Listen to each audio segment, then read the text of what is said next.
تین چیزیں جا رہی ہیں، نہ مال قبر میں اترتا ہے، نہ اہل و عیال قبر میں اترتے ہیں، بلکہ یہ زبان حال سے آواز لگاتے ہیں۔ اگر یہ جنت بن گئی تو پھر شکر کیجئے، اور اگر یہ جہنم کا گڑھا ہے تو اپنے آپ پہ ملامت کیجئے، اپنی زندگی پہ ملامت کیجئے۔ یہ سفر تو بالآخر اینڈ ہونا ہے۔ انتہائی خوبصورت شکل میں نیک آدمی کے اعمال آئیں گے، یہ پوچھے گا تو کون ہے؟ وہ جواب میں کہے گا میں تیرے نیک اعمال ہوں۔ یہ انسان جو ہی قبر میں دفن ہوگا، ڈراؤنی شکل کے اندر اس کے پاس نوجوان آئیں گے، پوچھے گا من انت؟ تیری شکل اتنی خطرناک ہے، تو ہے کون؟ اس کے نیچے جہنم کی آگ بچھا دیجیے۔ اگر آپ پہلی مرتبہ ہمارے چینل پر تشریف لائے ہیں کا خیر کرتے ہیں، پلیز سبسکرائب کر لیجیے۔ پوچھتے ہیں تم میں سے کون ہے جو غیر کے مال کا محافظ بننا پسند کرتا ہے اپنے مال کی بجائے؟ کہا اللہ کے نبی صلی اللہ علیہ وسلم ایسا تو کوئی بھی نہیں، ہم میں تو ہر بندہ اپنے مال کی فکر کرتا ہے۔ کہا اپنا مال وہی ہے جو تم نے اگلے جہان اللہ کے پاس پہنچ کر بھیج کر اپنے لیے اکٹھا کر لیا۔ اب جو باقی ہے، جو ہی موت کا وقت آئے گا، جو ہی یہ روح اور جسم کے رشتے ٹوٹیں گے، وہ مال تقسیم ہو جائے گا، وہ تمہارا نہیں رہے گا، وہ تمہارے غیر کا بن جائے گا۔ تین چیزیں جا رہی ہیں، نہ مال قبر میں اترتا ہے، نہ اہل و عیال قبر میں اترتے ہیں، بلکہ یہ زبان حال سے آواز لگاتے ہیں قبر کے اندر پہنچنے کے بعد کہ چھوڑ گئے تجھے، واپس چلے گئے، اور اگر یہ سارے تیرے ساتھ باقی بھی رہتے تجھے کوئی فائدہ نہ دیتے۔ اگر یہ جنت بن گئی تو پھر شکر کیجئے، اور اگر یہ جہنم کا گڑھا ہے تو اپنے آپ پہ ملامت کیجئے، اپنی زندگی پہ ملامت کیجئے۔ یہ سفر تو بالآخر اینڈ ہونا ہے، اس سفر کا تو بالآخر اختتام ہونا ہے۔ لاش چل رہی ہے، مال بھی ساتھ ہے، اہل و عیال بھی ساتھ ہیں، یہ دونوں چیزیں چھوڑ کے بھاگ جاتی ہیں۔ وہ یبقى واحد، ایک چیز آپ کی اور میرے ساتھ جانے والی ہے، وہ آپ کی اور میرے اعمال ہیں۔ انتہائی خوبصورت شکل میں نیک آدمی کے اعمال آئیں گے، یہ پوچھے گا تو کون ہے؟ وہ جواب میں کہے گا میں تیرے نیک اعمال ہوں۔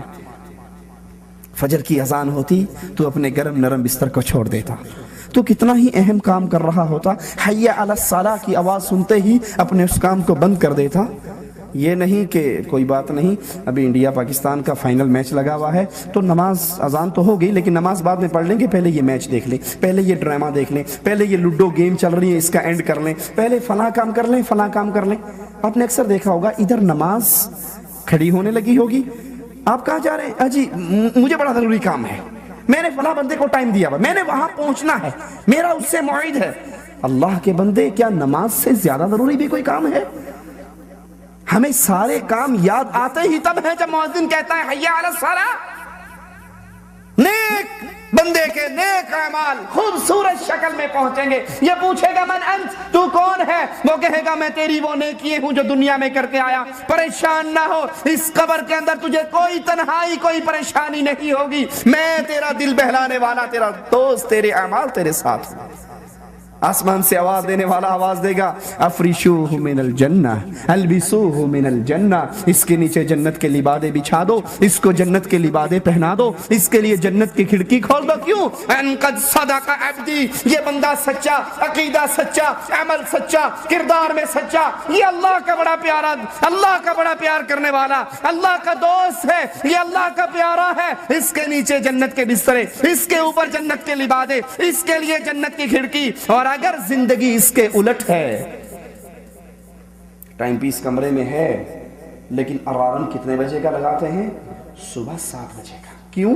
7:30 ڈیوٹی پر پہنچنا ہے تو 7 بجے اٹھ کے ناشتہ کریں گے، اور دل کیا تو 2 رکھتے ٹھونگے مار لیں گے اور جا کر ڈیوٹی پہ پہنچ جائیں گے، کیونکہ ڈیوٹی اہم ہے۔ نعمتیں تو ہیں، تو پھر یاد کر لیجئے یہ زندگی مسلمان کی زندگی نہیں۔ تو یہ انسان جو ہی قبر میں دفن ہوگا، ڈراؤنی شکل کے اندر اس کے پاس نوجوان آئیں گے، پوچھے گا من انت؟ تیری شکل اتنی خطرناک ہے، تو ہے کون؟ وہ جواب میں کہے گا میں تیرے وہ گناہ ہوں جو تو دنیا میں کر کے آیا، میں تیرے وہ گناہ ہوں جو دنیا میں کر کے آیا۔ آواز دینے والا آواز دے گا ان قد کذب عبدی، یہ بندہ گندا، اس کی سوچ گندی، اس کا کردار گندا، افرشوہ من النار، اس کے نیچے جہنم کی آگ بچھا دو، البسوہ من النار، اس کے اوپر جہنم کی آگ چڑھا دو اور اس کے لیے جہنم کی کھڑکی کھول دو۔ ان قد کذب عبدی، یہ بندہ گندا، عقیدے میں، ایمان میں، عمل میں، کردار میں، ہر لحاظ سے گندا، اللہ کا اس سے کوئی محبت اور کوئی رشتہ، کوئی دوستی اور کوئی تعلق نہیں، اس کے نیچے جہنم کی آگ بچھا دیجیے۔ حضرت کعب عمر بن عبدالعزیز رحمت اللہ علیہ خلیفہ راشد کے دربار میں پہنچتے ہیں اور حضرت عمر کو دیکھ کے پریشان ہو کر پوچھتے ہیں عمر تجھے کیا ہوا؟ تو عرب کا سب سے حسین سردار نوجوان تھا، پیارے نرم کپڑے پہننے والا، نرم جگہ پر بیٹھنے والا، اگر میں تجھے دربار کے اندر بیٹھا ہوا نہ دیکھتا تو تیرا یہ ڈھانچہ، کمزور جسم، پرانے سے کپڑے، یہ دیکھ کر میں شاید تجھے پہچان نہ سکتا۔ عمر تجھے کیا ہوا؟ عمر بن عبدالعزیز کہتے ہیں اگر تو میرے مرنے کے اور دفن ہونے کے 3 دن بعد مجھے دیکھے تو پھر تیرا کیا حال ہے؟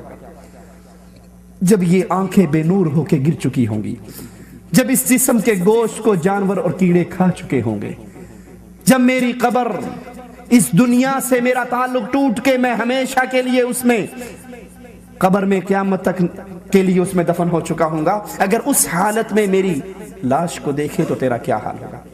عمر کی یہ بات سن کر ان کی ساری مجلس والے رونے لگے، عمر بن عبدالعزیز بھی روئے، ان کی مجلس کے لوگ بھی روئے۔ یہ تو ان کی حالت ہے جو اللہ کے پیارے ہیں، یہ ان کے دلوں کا خوف اور ڈر ہے۔ ذرا سوچئے کبھی میرے اور آپ کے دل کے اندر بھی یہ خوف اور ڈر آیا؟ وہ تو اپنی دنیا کو یاد کر کے روئے جنہوں نے اس دین کی تجدید کی، اس دین کے اندر جو باتیں اغیار نے شامل کی اس کو پاک اور صاف کر کے پھر اس معاشرے کو محمد رسول اللہ صلی اللہ علیہ وسلم کے نقش قدم پہ چلایا۔ وہ اللہ کے اتنے پیارے بزرگ، اللہ کے اتنے قریبی ولی، ان کے خوف کا یہ عالم کہ وہ اپنی مجلس میں رو پڑے۔ میں اور آپ بھی کبھی اپنی زندگی پہ روئے؟ کبھی ہماری آنکھوں سے بھی آنسو گرے؟ فَلْيَضْحَكُوا قَلِيلًا وَلْيَبْكُوا كَثِيرًا۔ رسول اللہ صلی اللہ علیہ وسلم اسی لیے فرماتے ہیں نا کہ اگر جو کچھ مالک نے مجھے دکھایا ہے قبر کے حوالے سے تم دیکھ لو، تمہارے چہرے سے ہنسیاں غائب ہو جائیں، تمہارے بستر اپنی بیویوں سے الگ ہو جائیں۔ فَلْيَضْحَكُوا قَلِيلًا وَلْيَبْكُوا كَثِيرًا۔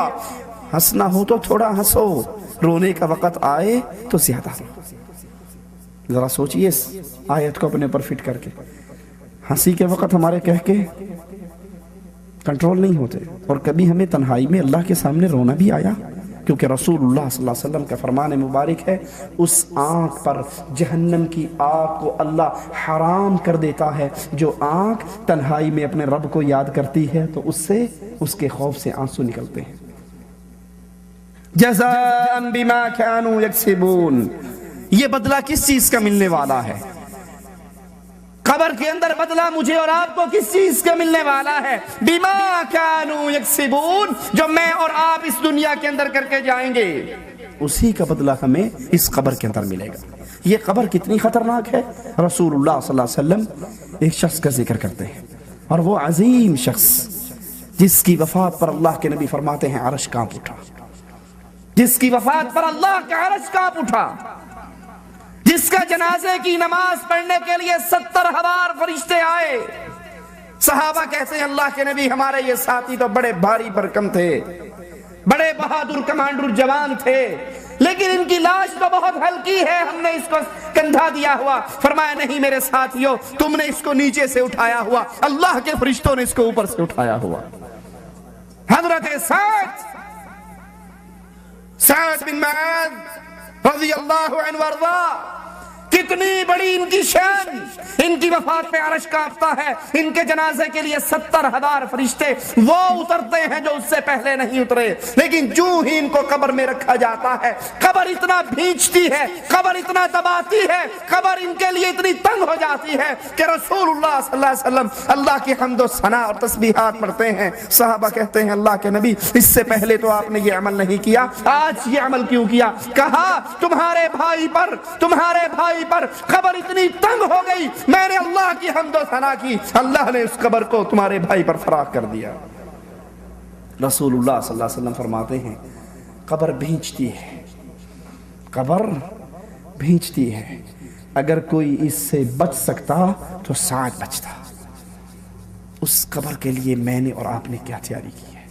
اپنے کمروں کے اندر قالین بچھانے والوں، اپنوں کمروں کے اندر اے سی لگانے والوں، منع نہیں ہے، حرام نہیں ہے، حلال ہے دنیا کی نعمتوں سے فائدہ اٹھانا، لیکن یہ عارضی ٹھکانہ ہے اور یہ قبر ایک لمبا ٹھکانہ ہے۔ منزل تو ہماری اللہ کی جنت ہے، اللہ کی رحمت سے، اللہ ہم سب کو اپنی جنت میں اکٹھا فرمائے، لیکن یہ قبر کی منزل، اس کے لیے میں نے اور آپ نے کیا تیاری کی ہے؟ کیونکہ یہ صحابی اتنی عظمت والے اور اللہ کے نبی علیہ السلام کی حدیث سن لی، آپ نے فرمایا اگر اس قبر کے بھینچنے سے کوئی بچتا تو حضرت سعد رضی اللہ عنہ وارضاہ بچتے۔